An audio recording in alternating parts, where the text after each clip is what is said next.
Alhamdulillah wassalatu wassalamu ala Rasulillah wa ala alihi wa ashabihi wa man la haula wala quwwata illa billah. Asyhadu an la ilaha illallah wa asyhadu anna Muhammadan abduhu wa rasuluh alladzi la nabiyya wa la rasula ba'dahu. Qala Allah ta'ala fi kitabihil karim wa a'udzu billahi minasyaitonir rajim. Ya ayyuhalladzina amanu taqullaha haqqa tuqatih wa la tamutunna illa wa antum muslimun. Amma ba'd fa inna asdaqal hadithi kitabullah wa khairal hadi hadi Muhammadin sallallahu alaihi wasallam. Allahumma akhrijna min dhulumatil wahm waftah lana abwaaba al-'ilm wa akhrijna min nuril fahm wa sahhil akhlaqana bil Allahumma yassir wa la tu'assir fa inna taysira bil 'asri yasirun 'alaik. Allahumma Rabbana zidna 'ilman warzuqna fahma wa 'allimna bis-salihin. Allahumma 'allimna ma yanfa'una wa anfa'na bima 'allamtana bi rahmatika ya arhamar rahimin. Hadirin rahimakumullah, alhamdulillah segala puji puji serta syukur selalu dan senantiasa kita panjatkan kehadirat Allah Subhanahu wa taala. Mudah-mudahan kita semua selalu dalam penjagaan Allah, dilindungi dan dijauhkan dari berbagai macam mara bahaya dan musibah, baik mara bahaya dan musibah di dunia ini, terlebih lagi mara bahaya dan musibah besok yang kiamat. Salawat dan salam selalu kita sampaikan kepada junjungan kita Nabi Muhammad sallallahu alaihi wasallam, kepada keluarga beliau, kepada para sahabat beliau, dan juga kepada para pengikutnya yang mudah-mudahan kita semua masuk ke dalam barisan pengikut Rasulullah SAW yang besok di hari kiamat mudah-mudahan kita semua bisa mendapatkan syafaat beliau. Amin ya rabbal alamin. Hadirin rahimakumullah, kita masih di surat Al-Humazah. Seperti biasa kita baca dulu. A'udzu billahi minasyaitonir rajim. A'udzu billahi minasyaitonir rajim. Bismillahirrahmanirrahim. Bismillahirrahmanirrahim. Wailul likulli humazatin lumazah. Wailul likulli humazatin lumazah. Alladzi jama'a malan wa 'addadah. Alladzi jama'a malan wa 'addadah. Yahsabu anna malahu akhladah. Yahsabu anna malahu akhladah. Kalla layunbadanna fil hutamah. Kalla layunbadanna fil hutamah. Wa ma adraka mal hutamah. Wa ma adraka mal hutamah. Narullahil muqadah. Narullahil muqadah. Allati tattali'u 'alal afidah. Allati tattali'u 'alal afidah. Innaha 'alaihim muqsadah. Innaha 'alaihim muqsadah. Fi 'amalin mumaddadah. Fi 'amalin mumaddadah. Subhanallah. Kemarin kita sudah sampai kalla la yunbadanna fil hutamah. Janganlah begitu atau sekali-kali tidak, kelak benar-benar dia akan dilempar fil hutamah, ke dalam neraka al-hutamah. Kita jelaskan kemarin secara bahasa apa yang dimaksud dengan hutamah. Dari kata hutamah artinya meremukkan atau menghancurkan. Berkisah Nabi Sulaiman yang berjalan membawa bala tentaranya melewati sebuah lembah, tempat di mana semut tinggal. Lalu ratu semut berteriak, ya ayyuhan namlu udkhulu masakinakum la yahtimannakum Sulaiman wa junudu wa hum la yash'urun. Sekalian semut, masuklah kalian ke dalam rumah-rumah kalian. La yahtimannakum Sulaiman. Jangan sampai Sulaiman dan bala tentaranya yahtimannakum, menghancurkan dan meremukkan kalian. Kenapa? Karena kalau kita lewat semut ada di bawah keinjek. Kalau semut keinjak bukan cuma mati dia, tapi remuk. Maka di sini menggunakan katanya ya imannakum, bukan layak tulannakum atau layak tulannakum, bukan jangan sampai Sulaiman dan bala tentaranya membunuh kalian, karena lebih dari sekedar membunuh, tapi meremukkan secara fisik. Nah, neraka ini disebut dengan al-hutamah karena neraka ini meremukkan dan menghancurkan sampai ke tulang belulang. Ya Allah, nah, kata Imam Al-Tabari, al-hutamah merupakan salah satu pintu neraka. Allah katakan, wa inna jahannama la maw'iduhum ajma'in laha sab'atu abwab. Sesungguhnya neraka jahanam adalah tempat yang dijanjikan untuk mereka semua, yaitu orang kafir. Laha sab'atu abwab. Neraka jahanam itu memiliki 7 abwab pintu. Likulli babin minhum, masing-masing pintu itu juz'un maqsum, ada jatahnya masing-masing. Jadi ada penghuninya khusus, beda-beda. Nah, kata Imam Al-Tabari dalam tafsir beliau, yang 7 itu apa saja? Pertama jahannam, yang kedua lawza, yang ketiga hutamah. Berarti neraka hutamah ini itu adalah urutan ketiga. Lalu as-sa'ir, ada saqar, ada jahim, ada hawiyah. Nah, inilah 7 neraka yang Allah maksud dalam surat Al-Hijr ayat 44. Itu menurut sebagian ulama, di antaranya dikutip oleh Imam Al-Tabari dalam tafsirnya Jami'ul Bayan. Nah, kemarin kita sampaikan mereka yang rakus dan suka berbangga dengan harta sehingga kerap merendahkan orang lain, maka di hari kiamat Allah hilangkan dirinya di neraka dengan dimasukkan ke dalam api yang rakus melahap dirinya. Di dunia dia rakus terhadap harta dan bangga dengan harta itu sehingga merendahkan orang lain. Di neraka Allah kasih khusus neraka yang rakus melahap dirinya. Lalu Allah tanya, wa ma adraka mal hutamah? Tahukah kalian apa itu al-hutamah? Dalam Al-Quran itu kalau disebut adraka, mayoritasnya dikasih tahu. Jadi wa ma adraka dan ma, apakah adraka, ada seseorang atau sesuatu yang telah memberitahumu. Adra yudri, kalau daro yadri tahu, adra memberitahu. Apakah ada yang udah ngasih tahu engkau? Mal hutamah, apa itu neraka hutamah? Udah ada yang ngasih tahu belum kepada apa itu hutamah? Itu makna aslinya, tapi diterjemah kemudian jadi tahukah kamu? Tahukah kamu nanti kan udah dikasih tahu belum? Kalau tahu berarti sudah dikasih tahu, karena ini sifatnya wahyu, informasi tentang akhirat, nggak bisa diterka, diraba-raba, apalagi cuma di karang-karang, karena ini semua adalah informasi sesuatu yang gaib. Untuk informasi yang gaib maka butuh berita yang otentisitasnya tidak diragukan. Dialah wahyu, itu Al-Quran maupun hadis. Baik. Pertama, pengulangan itu bermakna penegasan, taukid.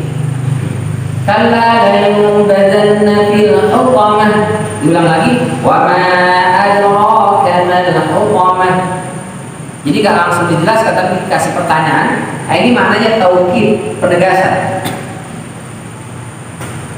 Nah, kata Imam Al-Farra, semua kata adraka itu berarti diketahui, sementara yudrika itu nggak diketahui. Dalam Al-Quran itu kadang kita ketemu wa ma adraka dengan wa ma yudrika. Ini sama artinya, tahukah kamu, tahukah kamu. Bedanya adraka itu bentuknya lampau, kata-kata itu sedang akan. Kalau yudrika, lampau itu kalau istilah pesantrennya fi'il madhi. Ini fi'il madhi, ini fi'il mudhari'. Ini kata kerja bentuk lampau, ini kata kerja bentuk sedang, akan, atau menunjukkan kebiasaan. Dalam Al-Quran kalau ketemu adraka itu dikasih tahu. Wa ma adraka mal hutamah, dijelasin narallahil muqaddah, al-haqqatu mal haqqah, wa ma adraka mal haqqah, dijelasin setelahnya. Al-qari'ah mal qari'ah, wa ma adraka mal qari'ah, yauma yakun nas, dan seterusnya. Inna anzalnahu fi lailatul qadr wa ma adraka ma lailatul qadr. Langsung jelasin lailatul qadr khairun dan seterusnya. Jadi adraka itu selalu dikasih tahu. Tapi kalau yudrika enggak dikasih tahu. Misalnya wa ma yudrika la'alla as-sa'ata takunu qariba. Tahukah kamu boleh jadi kiamat itu terjadi sebentar lagi. Tapi kita nggak dikasih tahu sebentar lagi itu kapan. Rasul cuma ngasih tahu kepada kita kiamat terjadi hari Jumat dengan ciri-ciri dan tanda-tanda A, B, C, D, G. Tapi Jumat kapan kita nggak tahu. Jumat besok Ustaz, insya Allah sih enggak lah ya. Besok karena kita masih pada ngaji, masih pada baca Quran, masih sholat Jumatan, insya Allah enggak. Karena kiamat terjadi kalau udah nggak ada lagi yang Jumatan, udah nggak ada lagi ngaji baca Quran, nggak ada, orang beriman semua sudah mati. Kalau tanda-tandanya iya, turun Dajjal mungkin saja masih ada orang beriman. Tapi kalau kiamat yang jeger hancur semua jagat raya alam semesta ini, itu orang beriman sudah pada meninggal semua insya Allah. Jadi insya Allah kiamat bukan cuma besok lah mudah-mudahan insya Allah. Tapi kalau Allah mau, ya bisa saja. Cuma kalau berdasarkan petunjuk Rasulullah SAW, insya Allah bukan cuma besok. Karena kita masih jadwal khotib ya, bisa ada. Insya Allah. Tapi Allah bilang sebentar lagi. Tahukah kamu bahwa kiamat itu bentar lagi? Kapan sebentar lagi? Nggak dijelasin. Yudrika itu tidak diketahui, adraka nanti diketahui. Tahukah kamu apa itu hutomah itu? Nanti dikasih tahu. Gitu. Baik, penamaan neraka itu menggambarkan betapa ngeri dan dahsyat siksa di neraka. Jadi nanti kita akan sampai ya beberapa ayat atau surat itu yang menjelaskan tentang neraka, baik namanya atau sifatnya. Nah, nama dari neraka itu merupakan sudut pandang kita untuk mengenal neraka. Sama seperti kiamat memiliki banyak nama. Nama ini itu merupakan sudut pandang kita mengenal tentang kiamat. Kalau kita mau mengenal Masjid Madani, kita lihat dari berapa sudut. Bisa dari depan, dari samping, nggak bisa kalau dari sana. Dari atas juga nggak bisa. Paling beberapa sudut. Tapi kalau kita mau mengenal kiamat, itu dari banyak sudut. Bahkan kalau kata Ibnu Hajar Al-Asqalani dalam Fathul Bari, nama kiamat itu dikumpulkan ada sekitar 50-an nama. Imam Ghazali mengumpulkan nama kiamat ada 50-an. Berarti kalau kita mau tahu kiamat itu bisa dilihat dari 50 sudut.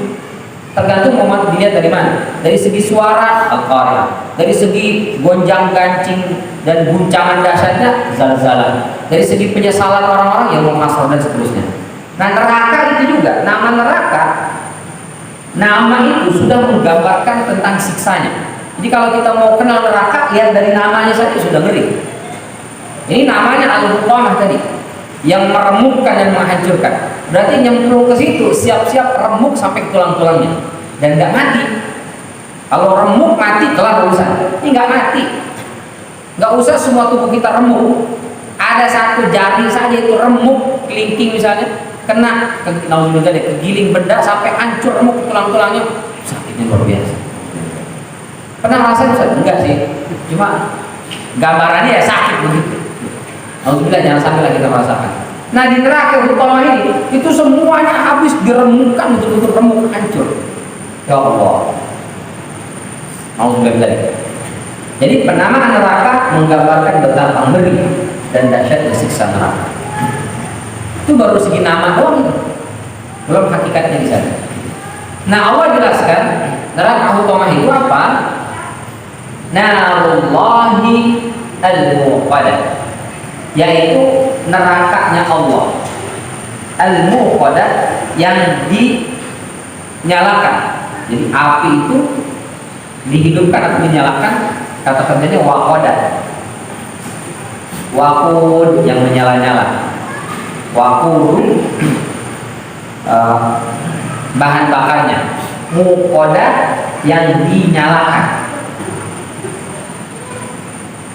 Jadi kalau kata benda ada awal alif lam dan ada awal mim. Jadi kata benda itu di antara cirinya adalah ada huruf mim di depannya. Kalau mimnya kita pegang, kita hitung setelahnya itu minimal ada 3 huruf. Nah, itu berarti kata benda. Nah, biasanya mim kalau berbaris fathah, a, ma itu menunjukkan tempat. Kayak masjid itu artinya tempat sujud. Tempat belajar madrasah. Darosah belajar, tempat belajar madrasah, ma bunyinya. Apalagi kharaja keluar, tempat keluar makhraj. Belajar tajwid di ustaz, oh sampai bapak masih makhraj huruf atau makhraj huruf. Apa itu berarti? Tahu ustaz. Oh itu disuruh nyebut to, jo, go. Nah, itu berarti yang dipelajari apa? Tempat keluarnya huruf. Fa dari mana keluarnya, kha dari mana keluarnya, ta dari mana keluarnya, makharijul huruf. Mimnya berbaris a. Mat'am, to'amak makan. Mat'am berarti restoran, tempat makan. Jadi kalau ke negeri Arab bingung, rumah makan apa sih bahasa Arabnya? Mat'am, tempat makan. Dari kata to'amak makan, ma dapat di depannya jadi tempat, mat'am tempat makan. Begitu seterusnya. Kalau berbaris i itu biasanya alat. Fathah itu membuka, maka alat untuk membuka dikasih mim di depannya, jadinya miftah. Ini berbaris i, miftah, alat untuk membuka, jadilah kunci. Apalagi sator itu membuat garis, maka alat untuk membuat garis mastar atau mistar? Mistar. Barisnya itu bukan alat. Gitu doang bahasa Arab, Pak, gak apa-apa ya. Ya, itu doang. Gak apa-apa. Iya. Begitu anak-anak di Arab itu masih bocah, Pak. Pada bisa ngomong Arab, kemudian kalau bawa jamaah, oh, masih pada bocah, pada pintar. Nah, kalau dia berbaris O, biasanya menunjukkan pelaku atau yang di atau yang Kalau baris O, muslim berarti pelakunya tuh yang selamat, orang muslim. Mukmin yang beriman atau orang beriman. Nah, kalau polanya mu'a sebelum akhir a itu berarti pasif. Muslim orang yang selamat, orang yang berislam. Muslim orang yang diselamatkan, orang yang diislamkan. Mu'a, muslim. Apalagi di antaranya muqoda. Ini mimnya berbaris u, sebelum akhir berbaris a. Muqo, bukan muqid. Kalau muqid yang menyalakan, kalau muqoda yang dinyalakan. Berarti neraka itu dia enggak menyala dengan sendirian, tapi dinyalain. Siapa yang menyalakannya? Allah Subhanahu wa taala. Allah itu maha dahsyat. Maka ketika melakukan sesuatu, berarti sesuatu itu sangat dahsyat, luar biasa. Baik. Ini api dinisbatkan kepada Allah. Narullah, apinya Allah. Allah itu zat yang maha dahsyat. Berarti api ini kalau sudah dinisbatkan kepada Allah, api itu sangat dahsyat. Baitullah, rumah Allah. Rumah itu tuh gak sembarangan rumah itu. Beda dengan rumah Pak Haji, rumah Pak Duloh, rumah Pak siapa misalnya. Nah, itu berarti masih biasa saja. Tapi kalau orang itu dia memiliki power, rumah siapa tuh? Rumah Atut. Rumah siapa itu? Rumah wali kota. Rumah siapa itu? Itu Bapak Sobat. Bapak Sobat yang mana? Yang itulah pokoknya. Kalau nggak terkenal, rumahnya pun menjadi biasa aja gitu. Tapi kalau yang pemilik rumahnya terkenal, rumah itu ikut jadi amazing, jadi sesuatu. Nah, ini Allah Subhanahu wa taala adalah zat yang maha segala-galanya. Berarti kalau api ini dinisbatkan kepada Allah, oh berarti api ini menjadi begitu dahsyat, luar biasa. Terus yang menjadi bahan bakar di neraka ini, itu kata Allah Subhanahu wa taala bukan arang, bukan batu bara, bukan kayu, bukan minyak, bukan gas. Apa katanya? Misalnya dalam Al-Baqarah ayat 24, fa in lam taf'alu wa la taf'alu, jika kalian tidak bisa mengerjakan dan kalian tidak akan bisa mengerjakannya. Ketika orang-orang ragu dengan Al-Quran, Allah kata bikin aja lah seperti Al-Quran. Nggak bisa seperti Al-Quran, bikin 10 surat. Nggak bisa bikin 10 surat, minimal 1 surat. Nggak bisa bikin 1 surat, 1 ayat. Nggak bisa juga, dan pasti kalian gak akan bisa. Fattaqun nar, maka hati-hatilah, takutlah kalian terhadap neraka alladzi yang waquduha, bahan bakarnya. Apa itu? An-nasu wal hijarah, manusia dan batu. Uiddat lil kafirin, yang itu disediakan untuk orang kafir. Di surat At-Tahrim ayat 6, ya ayyuhan nas, ya ayyuhalladzina amanu qu anfusakum wa ahlikum nar. Hai orang-orang beriman, jaga diri kalian dan keluarga kalian dari api neraka. Wa quduhan nas, yang bahan bakar itu adalah an-nas, manusia, wal hijarah, dan batu. Jadi Allah jelaskan sumber api itu dari mana. Di antaranya adalah an-nas dan juga al-hijarah. An-nas berarti manusia. Kalau kita nih bakar jagung, kalau udah matang jagungnya diangkat atau kagak? Diangkat. Bakar ikan, bakar kambing, sate, kalau udah matang kita angkat. Baranya diangkat nggak? Nggak diangkat. Kenapa? Karena bara ini sumbernya, makanya nggak diangkat, dibiarin. Nah, kata Allah Subhanahu Wa Taala, itu ada manusia-manusia yang tidak akan diangkat dari neraka. Kenapa? Karena dia sebagai sumber bahan bakarnya. Berarti api itu menyala-nyala keluar dari badannya tuh. Oh, nggak ada tuh. Mau dari orang terbakar saja, api nempel ke dia, yang nanti lama-lama habis lalu mati api itu sakitnya luar biasa. Apalagi ini api memang keluar dari badannya, karena dia sebagai bahan bakarnya. Maka hati-hati, kita jangan sampai menjadi naudzubillah sumber bahan bakar itu. Benar, ya Allah. Maka Allah wanti-wanti, hati-hati jangan sampai menjadi. Terus berarti ada manusia yang diangkat tuh di neraka, kekal dia karena jadi api bahan bakarnya itu. Yang kedua al-hijarah, batu. Batu itu beda dengan kayu. Kayu kita bakar, lama-lama dia berubah jadi arang. Lama-lama terus jadi debu, selesai. Kalau sudah jadi debu, habis sudah, gak ada apinya. Kalau batu kita bakar ini, dia tidak akan berubah jadi arang. Dibakar terus, dia nggak akan berubah jadi debu. Terus dibakar, semakin dibakar semakin panas, sehingga tidak ada debu. Abu-abu bekas pembakaran neraka nggak ada. Semuanya akan terus menyala. Batu itu ke manusia. Ya Allah, ngeri. Nggak cukup sampai di situ, kata Allah, alaiha malaikatun ghilal. Penjaganya itu adalah malaikat-malaikat yang ghilazul syidad. Kata Ibnu Abbas, syidad itu fisik, ghilaz itu lebih ke sini, perasaan. Kalau orang itu ya, ada orang yang bengis, udah badannya gede, galak lah, jahat lagi naudzubillah. Tapi sejahat-jahatnya manusia, pasti dia punya rasa tega. Nggak tega ya? Tega apa nggak tega? Nggak tega. Kasihan. Alhamdulillah ya. Sejahat-jahatnya preman itu yang suka bunuh orang, ada saatnya dia kasihan juga tuh. Kasihan sebenarnya, tega sebenarnya. Cuman tapi ada muncul rasa nggak tega dalam hati. Orang misalnya dia kehilangan motor, ada yang muncul di motornya. Kesel tuh, gondok luar biasa. Apalagi kalau lagi sholat, musuh tiba-tiba main ada motor hilang, kayak di masjid di atas hari ini. Oh itu kesel banget tuh. Gua kan lagi sholat sama motor gua hilang gitu. Oh itu luar biasa. Besok kalau ada maling motor ketangkep, jangankan maling motor, maling sepeda kan. Kira-kira keselnya kelampiasan kan? Oh itu paling dulu tuh. Ini jangan-jangan malingnya, padahal dia cuma maling ayam atau maling sepeda. Saya nggak ngambil motor bapak, oh pokoknya lu yang ambil gitu. Dipukulin, saking keselnya, diluapkan emosinya. Tapi setelah dipukulin bonyok itu orang, tenaganya habis terkuras, capek, lemas, lama-lama dilihatin, ih kasihan juga paling bonyok, hidungnya patah, mukanya bengkok, matanya nggak bisa lihat. Nggak tega nih, kasihan. Ini galak banget ya, kenapa sadis banget ya? Jadi ada masanya kita itu terus lama-lama kasihan gitu.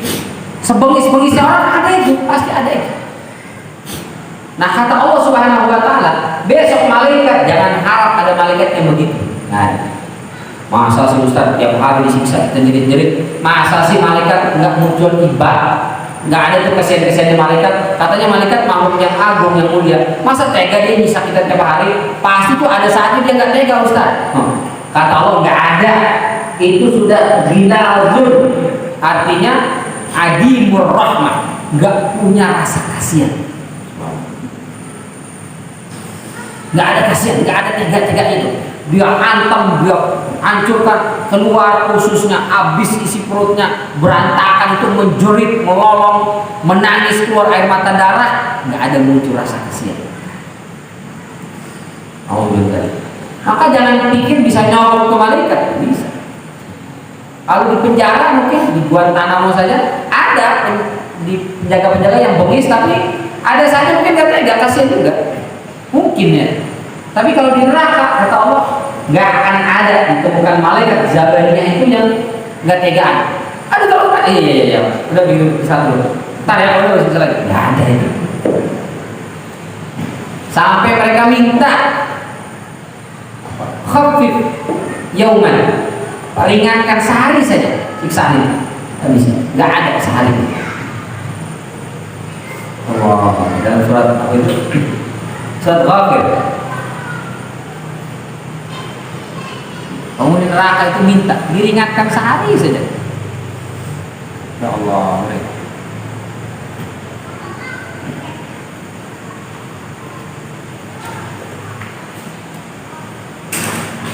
Nah ini dia. Nah dia ayat 49. Surat Ghafir ayat 49. Wa qala alladziina fin nar, berkata orang-orang yang di neraka. Ke siapa berkatanya? Li khazanati jahannam, kepada para penjaga neraka jahanam. Berarti malaikat zabaniyah. Ud'u rabbakum, tolong dong mintakan ke Tuhan kalian. Untuk apa? Yukhaffif 'anna yawman minal azab, ringankan tolong sehari aja. Besok nggak apa-apa siksa yang ganas, tapi hari ini ringan sebentar aja, sehari aja ringanin. Bukannya disiksa, ringankan sehari saja. Ya Allah. Apakah dimintakan? Enggak. Qalu awalam ta'tikum rusulukum bil bayyinat. Bukannya dulu dikasih tahu kalau nyemplung ke sini memang begini. Kalau nyemplung ke sini memang begini. Makanya nyemplung ke sini. Kalau di sini mau minta diringanin, mohon maaf, nggak bisa. Qalu bala, qalu fadu wa man ma'al kafirin illa fi dhalal. Iya sudah dikasih tahu. Terus ya mau gimana lagi? Kami nggak nurut sih sama para nabi, rasul, ustaz, habaib, kiai, orang tua, sesepuh yang ngingetin, nggak nurut. Ya udah mau gimana lagi? Ya rasakan. Alhamdulillah. Itu makna ghilal, alimur rahmah. Syidad fisiknya kuat, besar, tinggi. Jadi kalau ghilal lebih ke perasaan, kalau syidad lebih ke fisik. Kata Ibnu Abbas. Berarti apa? Menunjukkan malaikat zabaniyah, penjaga neraka itu tinggi, besar, kuat. Maka jangan pernah terbesit dalam benak, Ustaz, kan penghuni neraka itu banyak, lebih banyak penghuni neraka kan malah Ustaz daripada penghuni surga. Terus kita keroyok aja tuh malaikat zabaniyah, masa nggak bisa lawan? Kata Allah silakan kalau mau coba, tapi yang pasti penghuni neraka itu tidak akan mampu untuk melawan. Kenapa? Karena postur tubuh malaikat zabaniyah itu syidad, tinggi, besar, kokoh, kuat. Mau berontak, mau lari, kullama aradu ayakhruju minha u'idu fiha liyadhuqul 'adzab. Dalam surat As-Sajdah itu diriwayatkan oleh Imam kita. Setiap kali pun neraka yang mau coba-coba lari kabur, ditarik, balik, rasakan siksa. Begitu seterusnya. Allah. Apalagi mereka dalam posisi terikat dengan rantai. Meskipun ada sebagian ulama mengatakan penghuni neraka maupun penghuni surga atau kita nanti di hari kiamat itu akan dikembalikan ke postur tubuh yang tinggi dan besar. Setinggi dan sebesar apa? Beda-beda para ulama. Ada yang mengatakan seperti Nabi Adam. Nabi Adam itu situ nadjiraan 60 hasta. Satu hasta itu berarti ukuran lengan laki-laki dewasa orang Arab. Ya kalau misalnya setengah meter, berarti kalau 60 hasta, berarti 30 meter lebihnya tuh. Ada yang mengatakan enggak, dia seperti kaum Hud. Kaum Nabi Hud itu isna asyar dirohan 12 hasta. Jadi kalau 12 hasta berarti sekitar 6 meter. Jadi penghuni surga dan penghuni neraka itu postur tubuhnya nggak sekecil-kecil kita sekarang ini Bapak Ibu. Ya Bapak Allah. Tapi tinggi besar. Yang minimal tadi 6 meter. 6 meter bukan tinggi doang, berarti menyesuaikan dengan besarnya. Ini kalau kesini aja berarti 3 aja. Masuk sekali. 4 sampai 4 lah ya. Tambah 2 meter lagi ke atas. Itu kalau kaumnya Nabi Hud segitu. Kalau dikembalikan postur tubuh Nabi Adam berarti 30-an meter. Ya, lewat lah, masih menara kita masih lewat lagi ke atas, apa namanya? Puncaknya masih lewat lagi. Tinggi besar sehingga malaikat Zabannya ini gaploknya pun enak. Kalau kecil-kecil begini sekali hilang masuk mana nih? Banyak besar. Jadi digaploknya, ditusuknya, ditombaknya, dihancurkannya. Oh itu lebih antar mau menjadi. Maka jangan coba-coba dah nyemplung neraka. Seringkali kita ulang-ulang, banyak sekali itu anak-anak muda yang sesumbar, mereka itu bercanda kalian. Mereka juga yang kayaknya serius pada ini. Mereka mengatakan masuk neraka nggak apa-apa, biar masuk neraka gue, urusan lo tuh. Bahkan ada beberapa artis yang terang-terangan ngomong gitu di depan para fansnya. Kan bahaya. Gak apa-apa masuk neraka, gak masuk surga. Di surga ada bidadari, gak apa-apa. Di neraka banyak artis gitu. Cakap-cakap juga tuh artis di neraka. Mau bidadari. Bahkan kalau ada salah satu artis dia bilang gak apa-apa masuk neraka. Orang teman-teman saya juga kayaknya masuk neraka gitu. Jadi teman-teman dia di dunia itu semuanya calon neraka. Jadi kalau seandainya saya masuk surga, teman-teman saya masuk neraka, apa enaknya di surga? Dia kasih analogi, coba dah pikirin. Ini kita reuni nih di sekolah kita, reuni sekolah atau reuni kampus, semua pada datang. Teman-teman kita nggak ada yang datang, kita datang sendiri di situ. Enak nggak tuh? Nggak enak. Jadi mendingan kalau teman-teman kita di neraka, mendingan di neraka, tapi sama teman-teman. Ya, pakai logika sesat. Itu bahaya buat anak-anak. Oh iya, dia juga ya. Ngeri mau menjadi. Dia belum tahu tentang ngeri dahsyatnya neraka itu. Ya Allah. Kalau dulu para sahabat salafus saleh itu dengan ayat-ayat azab itu nangis sampai pingsan. Nangis sampai pingsan. Setiap ketemu ayat azab nangis disebutkan bahkan sampai pingsan. Kiai-kiai kita itu masih banyak yang bisa gitu ya. Para ustaz baik yang ketemu ayat-ayat tentang neraka itu sampai nangis, nggak bisa lanjutin ayat itu masih ada beberapa ya. Tapi sebagian ada yang ya ongkok nangis ya nangis aja gitu ya nyantai aja. Emang ayat apa sih nih kok sampai nangis ayat tentang neraka gitu doang. Nggak ngefek ada juga ya. Nah, Rasul Shallallahu Alaihi Wasallam ngasih gambaran kepada kita dari riwayat Imam Muslim dalam sahihnya. An Abi Hurairah radhiyallahu anhu, dari Abu Hurairah sallallahu subhanahu wa taala berbedanya. Narukum hadhihi allati yuqadu ibnu Adam juz'un min 70 juz'an min harri jahannam. Narukum, api yang kalian gunakan di dunia ini, yang kalian pakai itu di dunia ini, juz'un min 70 juz'an, 1/70 min harri jahannam, dari panasnya api neraka. Ya Allah, kita dibakar aja nih tangan kita, dibakar, oh jerit-jerit. Itu baru menggunakan api di dunia, yang baru itu 1/70 dari panasnya api neraka. Kalau ada yang sesumbar, sih nggak apa-apa langsung neraka, sini pinjam pinggirnya, kita bakar tuh pinggirnya sampai habis sisa tulangnya. Kalau dia gitu doang, oke. Ente baru sanggup menghadapi 1/70-nya. Tapi kalau baru sundut sedikit aja, ada jerit-jerit. Baru dikasih sundut rokok itu dikasih, ada jerit-jerit ya. apalagi neraka itu 70 kali lipat dari panas yang ada di dunia ini. Kalau dunia ini jadi apalagi sana mau dunia tadi. Makanya Allah katakan jeritan penghuni neraka itu syahiqan, syahid, zafir dan syahid. Itu lolongan teriakan, bukan lagi yasruh. Yasruh saja itu teriakan yang mengerikan. Apalagi kalau syahid. Syahid itu begini, orang itu kalau teriak Pak, itu disesuaikan rasa sakit itu menyesuaikan suara atau suara menyesuaikan rasa sakit. Kalau tolong, nah itu sakitnya biasa. Kalau tolong, berarti sakitnya sudah semakin parah. Kalau keluarnya dari sini pangkal tenggorokan nih, mohon maaf, tolong, begitu, itu sakitnya udah luar biasa.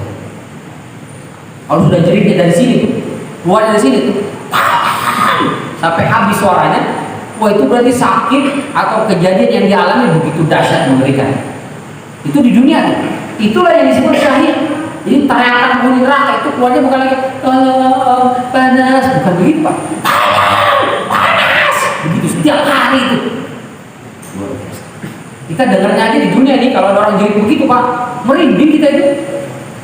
Kalau jadi beneran gitu, kalau saya tadi kok santai-santai ya. Ada orang sakit jeritnya bener begitu, merinding kita. Keluarga kita aja saat dia yang sakit misalnya, aduh sakit, itu aja kita nggak tega. Sabar. Kadang-kadang kita ikut menangis. Itu padahal jeritanya cuma begitu.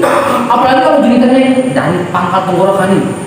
Oh itu panik pasti kita yang dengar. Itu penghuni neraka semua jeritanya begitu juga tahu. Idahul fiha sami'unaha syahiqan. Setiap kali dilemparkan ke dalam neraka, mendengar jeritan holongannya itu yang mengerikan. Dengar jeritannya aja mengerikan. Makanya kata Rasulullah SAW, seandainya kalian diperdengarkan suara dari neraka itu, la dhahiktum qalilan la bakaitum katsiran. Pasti kalian akan sedikit sekali tertawa dan akan sangat sering menangis. Kenapa? Ngeri. Ya Allah, itu baru surah 70 tuh. Lalu para sahabat bertanya, wallahi kata dia, kalau begitu ya Rasul, sekali kena api neraka itu sudah langsung habis orang, selesai urusan. Karena panasnya 70 kali lipat. Kita alhamdulillah di dunia orang dibakar atau ada sesuatu dibakar api saja selesai jadi debu. Apalagi yang panasnya 70 kali lipat dari itu, nanti selesai dong. Apa kata Rasulullah? Baginna muddirat 'alaiha bitis'atin wa sittina juz'an kulluha mithlu harriha wa fi riwayatin kulluhunna mithlu harriha. Nabi Rasulullah SAW melanjutkan, tetapi sungguh api neraka jahanam 69 kali lebih panas dibandingkan api dunia yang masing-masing bagian panasnya itu sama dengan yang lain. Jadi terus sampai 70 kali lipat. Insyaallah. Jadi alhamdulillah. Panas banget. Bagi hancur manusia, hancur. Tapi masalahnya nggak mati. Hancur kepalanya nggak mati. Dan dia merasakan sakit. Habis tangan, kaki, badannya semua keluar isi perutnya. Dia nggak mati, masih merasakan sakit. Setiap inci dari tubuh yang dibakar api neraka itu merasakan sakitnya.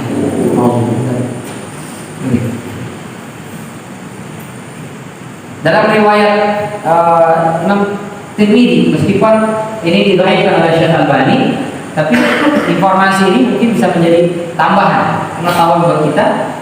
Kata Rasul sallallahu alaihi wasallam, "Ukhida 'ala nari al-fasana." Api neraka dibakar sampai 1000 tahun. Hatta marra, sampai api itu berwarna merah. Apakah selesai enggak? Tsumma ukhida 'alaiha al-fasana. Ditambah panasnya 1000 tahun lagi. Hatta biyadot, sampai warnanya berubah menjadi putih. Warnanya sampai berubah menjadi putih, dari merah sekali berubah menjadi putih. Apakah selesai enggak? Dipanaskan lagi 1000 tahun. Hatta swaddat fahiya sauda muslimah. Dibakar 1000 tahun lagi api itu sampai berubah warnanya menjadi hitam. Kalau di dunia kita melihat ada warna hitam, asap. Di neraka itu apinya itu. Ya Allah, panasnya gimana tuh? nggak ada di dunia. Di dunia ini kita tidak menemukan api yang berwarna hitam. Kalau warna putih mungkin.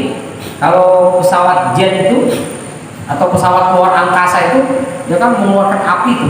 Itu yang dekat dengan sumber api itu warnanya putih. Terus biru merah. Itu biasanya begitu. Nah, putih itu ada di sana, kelihatan.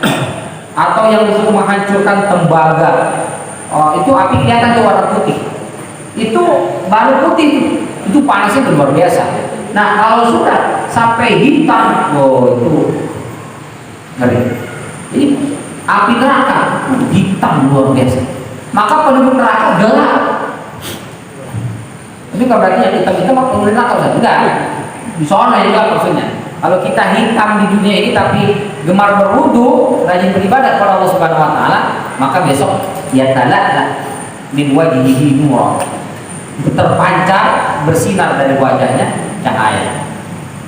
Tapi penghuni neraka kering, hitam gelap.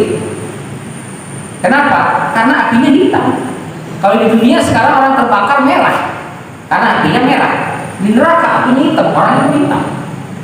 Dalam surat Yunus ayat 27, walladzina kasabu sayyi'at jazaa'u sayyi'atin bimithliha wa tarhaquhum dhillah. Orang-orang yang melakukan sayyi'at, keburukan, maka balasannya sama seperti itu. Wa tarhaquhum dhillah. Mereka diliputi kehinaan.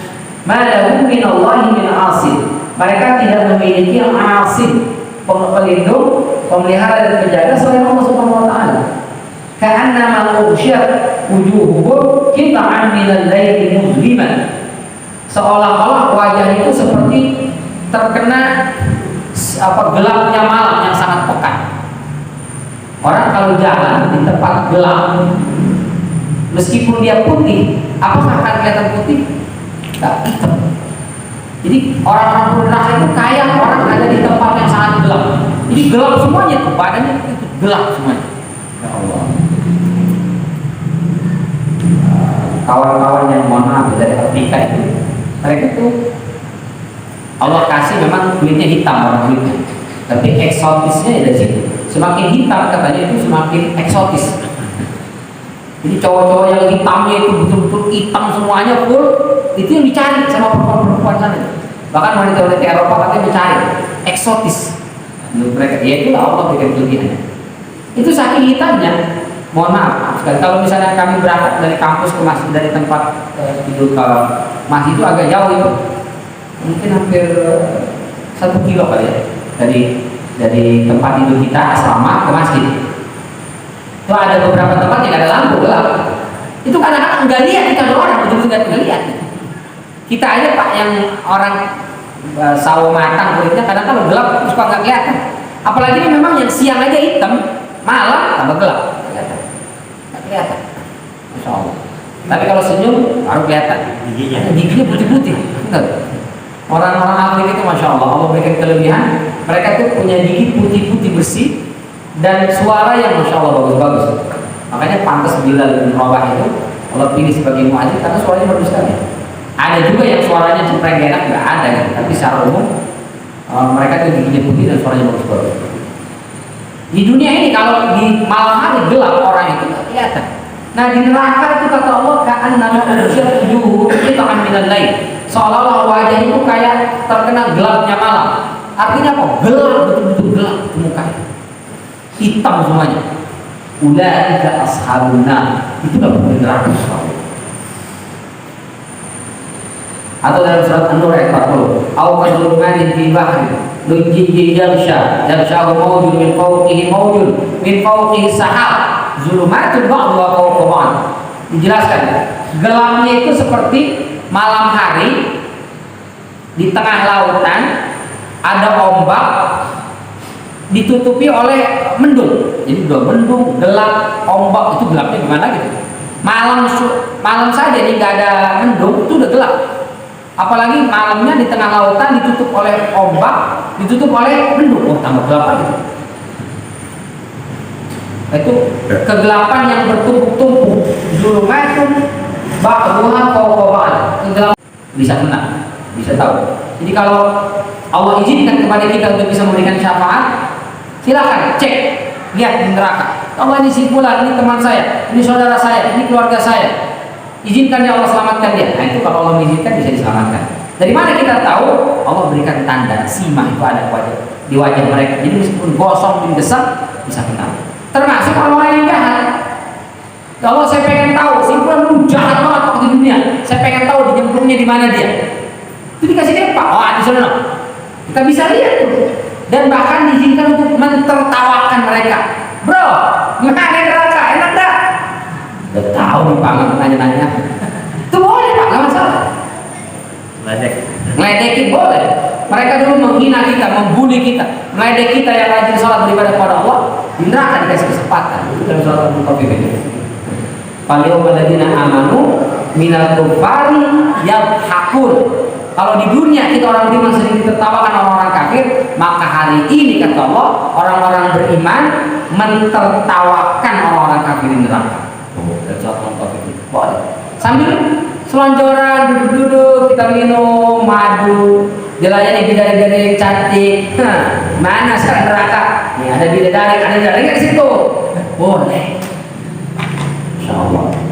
Nyesek kan? Jadi siksa di neraka, diceng-cengin lagi. Boleh, tapi mudah-mudahan kita sih nggak usah lah ngecek-ngecekin ya. Tapi kalau ada yang begitu, itu diizinkan oleh Allah. Ada penjelasan dalam surat Al-Mutaffifin itu. Di akhir-akhir ayat itu. Faliyawmal ladzina amanu minal kufari yadhakun. Mudah-mudahan Allah selamatkan kita, keluarga kita, tetangga kita, saudara-saudara kita dari siksa api neraka, sehingga kita semua termasuk orang-orang yang selamat di yaumul hisab, tempatkan oleh Allah Subhanahu wa taala di surganya Allah, mudah-mudahan bertetangga dengan Nabi kita Muhammad sallallahu alaihi wasallam. Amin ya rabbal alamin. Terima kasih atas segala perhatian. Mohon maaf apabila ada kekeliruan dan kekurangan. Kita tutup dengan hamdalah dan kafaratul majelis. Alhamdulillah wa bihamdika asyhadu an la ilaha illa anta astaghfiruka wa atubu ilaik. Amin.